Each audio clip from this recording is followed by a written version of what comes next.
If you're in the mood for strange, you're going to want to put Sister Midnight on your list. Quirky characters, unexpected twists, and some janky stop motion all combined for this dark-ish comedy. But do they work? A newly arranged marriage sees an oddball couple shoved together in a small Mumbai shack with paper-thin walls. They are alone, awkward, and together. Cranky Uma does her best to cope with the heat, her complete lack of domestic skills, nosy neighbors, and her bumbling spouse until one night she discovers strange new feral cravings. I didn't know what to expect going into this. It is quiet and without much dialogue for much of the beginning of the story.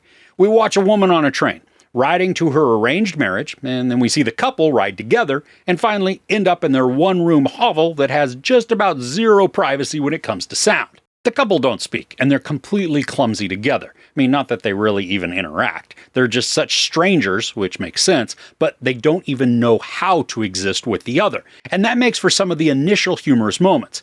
After an indeterminate amount of days or maybe weeks go by with the couple not interacting at all and barely even coexisting together, Uma goes for a walk in the middle of the night and suddenly finds herself ill and unable to keep anything down. From here, we get to watch Uma take on some uneasy and bizarre behaviors. Now, I'm not going to spoil what has afflicted Uma and what she discovers about herself, but you should be able to figure it out before the story provides the reveal. I mean, it's not blatant, and even once the reveal comes, the storytelling doesn't outright say it with dialogue, but there are enough context clues to give hints as the plot progresses. Now, I think this movie is going to be polarizing. I'm not sure the responses are going to be middle of the road or meh. I mean, this is something you're either going to love or you're going to hate, which I think illustrates some effective writing. To create something that is lackluster, that's boring. But to have a love or hate reaction means that the story has struck a nerve. Now, for me, the behaviors and expressive nature of Radhika Apte perfectly creates the necessary aura and vibe for Uma. She's spunky and irreverent. She certainly doesn't fit in with the other women around her, and her husband is pretty much a bump on a log. Ashok Pathak builds this persona who is downtrodden, mumbly, slightly off. Now, at one point, the story describes the couple as the village idiot and the insane woman, where both sets of parents unloaded their problematic offspring in an arrangement that benefited everyone but the actual couple. Now, at the very beginning, I mentioned there is some wonky stop motion employed in this, and while it is very reminiscent of Harryhausen's work in Clash of the Titans, this is crafted this way on purpose, adding to the strangeness of the film, while also allowing the movie to create painful humor in a way that shouldn't be upsetting just thanks to the overtly fake nature of these creatures. And they become part of the ongoing jokes within the plot, too. I appreciate the commitment to the visual gag. It could have been a one-and-done type of scenario, but the plot reveals are brilliantly explained and delivered through the unconventional use of these stop-motion creatures. And while the dialogue is all in Hindi, there is this odd insertion of American folk and country music for the soundtrack. Again, it's subverting expectations to add to the off-center humor.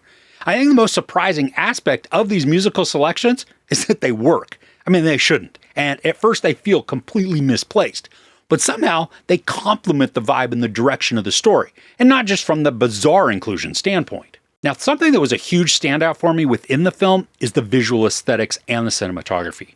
Now, I'm a huge fan of Wes Anderson, and I love the visual symmetry that he brings to his productions. In Sister Midnight, there is a lot of beautiful symmetry, making me wonder if Karan Kandhari, the director, is also a fan of Anderson. There are so many sequences where the camera is in this lockdown position, unmoving. Sometimes the subject remained within the frame, never breaking the centeredness of the shot. Other times, the subject would pass through the frame while the camera remained stationary, creating this voyeuristic sense of observation. Now, a few times, we had some excellent moments with a character walking while the camera followed, viewing them from the side as they went along. And the symmetry, it was still maintained. And then sometimes the shot would then stop while the character continued, blending the styles of the other two techniques to create this continuity along with variety. Now, the story struggles during the progression to maintain a consistent sense of momentum or progress. And a lot of that is just due to the lack of dialogue mixed then with mundane actions or sequences of just complete inaction. It's an hour and 47 minutes, and some of that time is noticeable, especially at the start of the movie. And because we don't have context for what's occurring, and we also have no idea who these characters are that we're watching, the monotony of seeing them sit in their tiny box of a home without speaking, that can be dull.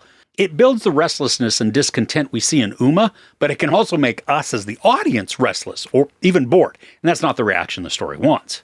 Once the plot begins to deliver a few clues to us, the pacing for the narrative does become more consistent. It's still patient, but thanks to context, there's more meaning to the characters' movements, or their stillness. Now, this did remind me of one film, both in core content as well as quiet execution.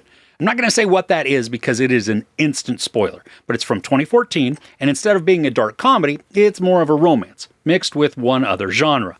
Now, once you watch Sister Midnight, I'm curious if you're going to agree with me about the small similarities between these two films. Overall, Sister Midnight is a bizarrely comedic story that patiently unfolds to reveal its core. With beautiful visual symmetry and strangely effective stop-motion effects, the storytelling melds genres while also crafting a tale of loneliness, longing, and finding oneself.